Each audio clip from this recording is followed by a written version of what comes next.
سے پہلے انسان کو یہ علم ہونا چاہیے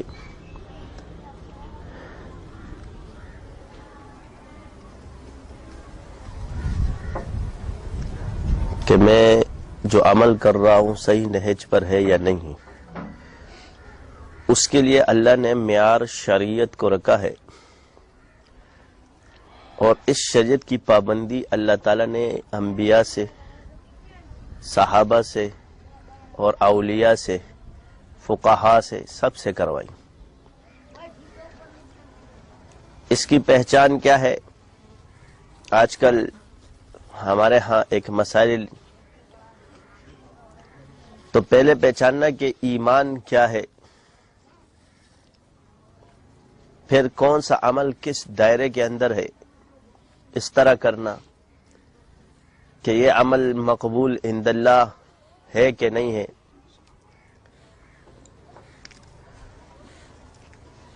تو زمانے میں دیکھا جائے تو ہر آدمی اپنے آپ کو صحیح ہی سمجھتا ہے، چاہے وہ غلطی پر ہی کیوں نہ ہو.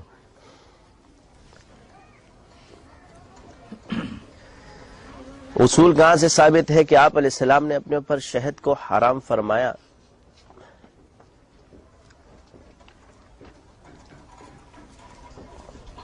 اور آپ علیہ السلام کو اللہ نے حکم فرمایا کہ آپ 3 روزے رکھیں، اور جس چیز کو اللہ حلال کرے وہ اپنے آپ پر حرام نہ کرے. یہاں سے یہ ثابت ہو گیا کہ رسول کو بھی اللہ نے، جو اللہ نے حلال کی چیزیں وہ رسول بھی حرام نہیں کر سکتا.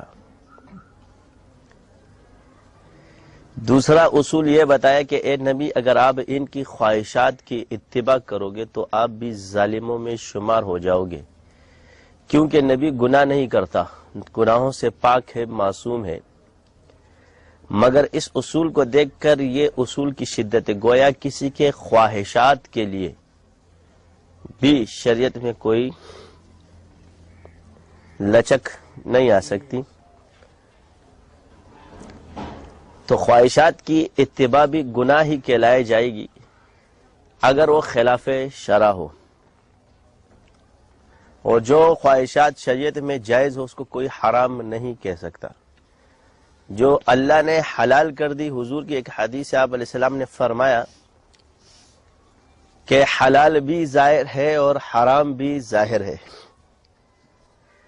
حلال بھی ظاہر ہے اور حرام بھی ظاہر ہے، اور بعض اشتباہ ہے، مشتبہ چیزیں جس سے کوئی بچ گیا، یہ چھپی ہوئی ہے.